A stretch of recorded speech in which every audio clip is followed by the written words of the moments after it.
Shalom alaikum. Good evening.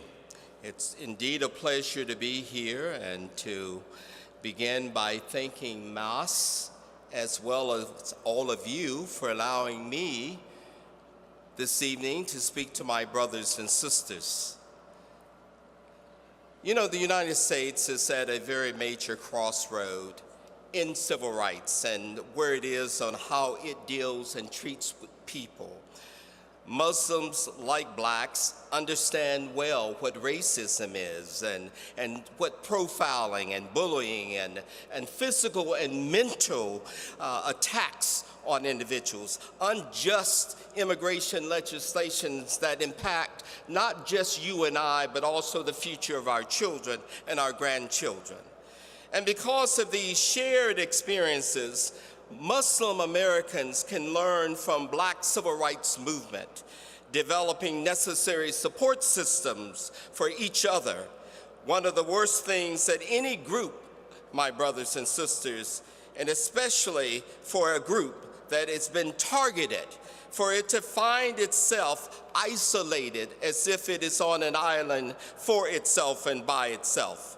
Many groups, including the women movement, our Latino brothers and sisters, our gay, our transgender, our bisexual community, and many others have used the Black civil rights movement strategies and how to link and to build support among many like and unlike groups while educating these groups about their plights.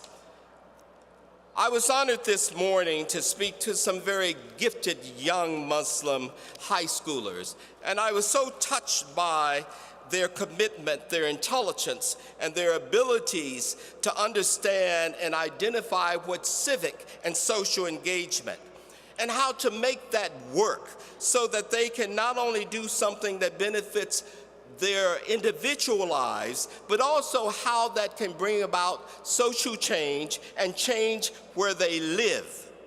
And obviously, that was one of the parts that helped them to understand that I have to live in a community where I exist, but also in a community where I'm appreciated and respected. Teaching them how to form alliances and partnerships is a crucial part of planning to make decisions that affect their lives. We also talked about the importance of media, social media, and taking it to the next level, where you control the narrative. And unfortunately, as we hear different things about who Muslims are, unfortunately, I don't hear that coming from Muslims telling us who Muslims are. It usually comes from those who have not a clue on who Muslims are. And then they write up these poison things that reflect a negative image instead of telling the truth.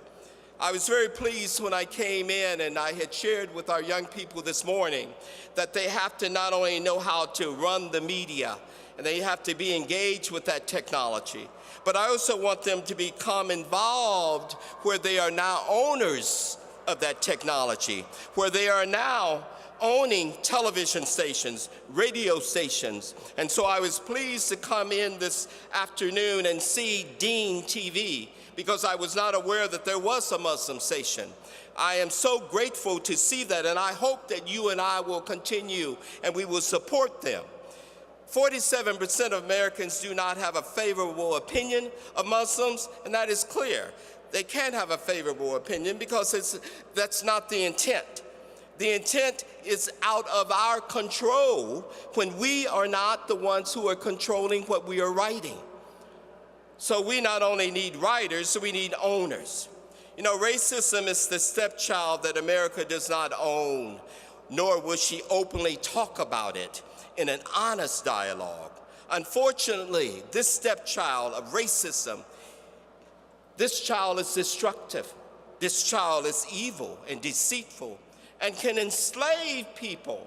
In fact, can enslave my people for 400 years. Caution, my Muslim brothers and sisters, caution. Michelle Alexander, when she wrote one of my most favorite books, and I recommend it to all of you, She is a young lady at The Ohio State, the new Jim Crow. It is the conscious and unconscious belief that some people defined largely by race are fundamentally unworthy or disposable that has led to the rise of successive new systems of racial and social control. Only a major shift in attitudes that occurs simultaneously nationwide will sustain the major structural reform we seek and inspire, and a commitment to education, not incarceration, a commitment to jobs, not jail. Today, approximately 580,000 black males are serving sentences in state or federal prisons, while fewer than 40,000 black males have and earn black bachelor degrees each year.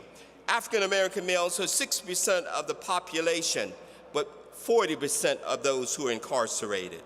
If trends continue, 1 out of every 3 African American boys born today will expect to go to jail at some point in their lifetime. If in this city, Chicago, the majority of working African American men have criminal records, and those who have criminal records are now subject to legalized discrimination for the rest of their lives. Minority youth represent 34% of our adolescent population, but 62% of youth in detention. African Americans constitute only 15% of drug users in the United States, yet 90% of those who are incarcerated. Whites comprise, obviously, the largest number of illegal drug users. Over 40% of all drug arrests are marijuana possessions. Whatever side you may or may not be on, many would say to you that it is less harmful than alcohol and tobacco. As a result, middle class and upper middle class white young adults are going to college, while black men and boys are put away in jail. More than 7 million children have a parent under some form of correctional supervision. A black child that is born today is less likely to be raised by 2 parents than a black child that was born during slavery. There are more African Americans under correctional control today, ladies and gentlemen, than those that were enslaved in 1850. The war on drugs was a war on black people and poor people. It was intentional, it was deliberate, where drugs were brought in to the neighborhoods. Did it poison and upset and did mess up the families and the communities? Absolutely. Unfortunately, though, my brothers and sisters, the authors of this ugliness did not realize that the drugs would go beyond the ghettos and seep into the rural communities and to the rich suburbs. So now that there is no longer a black and brown problem, we now have, as you hear on the TV, we're polluted with the fact that we live in opioid culture now. There's so many drugs all over the place. So now we've gone from criminalization for people of color to intervention and prevention for those others. God knows that our criminal justice system is not an easy fix. The issue of guns and violence and killing has to stop. This is true for law enforcement and the killing of black people as well. That too has to stop. Zero tolerance in schools, where preschoolers, kindergartners, first graders are being expelled. Did you hear what I said? Preschoolers, kindergartners, first graders are being expelled from schools. Research is very clear that the children who are expelled and the children who are out of school by 3rd grade will become that part of what we call from the school to the prison pipeline. I don't know about you, but in a country that is supposed to be the leader of the world, this is not acceptable. The The NAACP used to rely on the legislative system for years, and we would have our lawyers and have landmarks and making sure that they would go in there and win our cases. But just in case you didn't notice and didn't hear, now the political game has changed, and you, brothers and sisters, you've got to stay abreast of that. You've got to know when that game has changed. So now you notice it's not so much as we worry. We know that we will have a president 4 years or 8 years.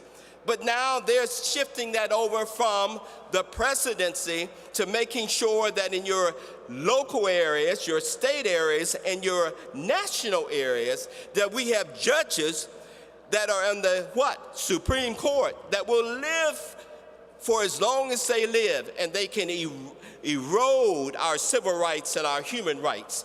And if I were you, and you obviously are me, we have got to fight this, because that is more dangerous than any precedent. And I will not get on the precedent tonight. I'll let you decide how you see our great precedent. All of us must be civically engaged. We must get our community and everyone else who lives in our community educated about the issues. We've got to get our community registered to vote and get them to the polls to vote. It's not enough just to get them registered.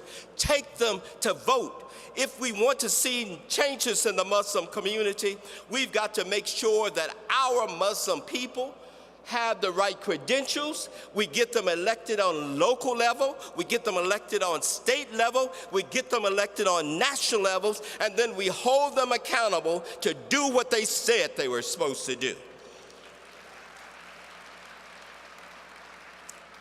The only way to grow and survive, my brothers and sisters, is for all of the minorities and disenfranchised people. We must unite and work together. Identify people from your community who can run, who can remember who they are and don't forget. I will close because I have less than a minute. So I'm going to go to my old friend, who is the late Stephen Biko from South Africa. When I lived there, that was a difficult time living under apartheid. But in closing, Stephen would say, the most potent weapon of the oppressor is the mind of the oppressed. The most potent weapon of the oppressor is the mind of the oppressed. I ask you, my brothers and sisters, wake up, wake up. Once you are awake, stay awake, stay awake, guard your mind. And if we do not love ourselves and support one another and support our businesses, make sure our communities are safe, make sure our children are well educated, make sure that when we speak to, I don't care who it is, we are respected. Not because we are Muslims, but because we are human beings. And Allah has blessed all of His people.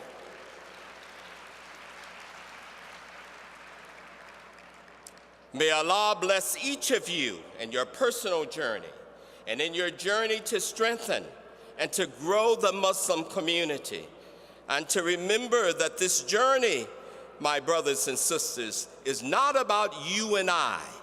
It is about our children. And if that is not a reason for us to fight, then I don't know a better one. May Allah bless you and keep you and strengthen you and give you all that you need to make sure that not only the United States know that Muslims are here and will always be here and have been here, but we will have our rightful voice.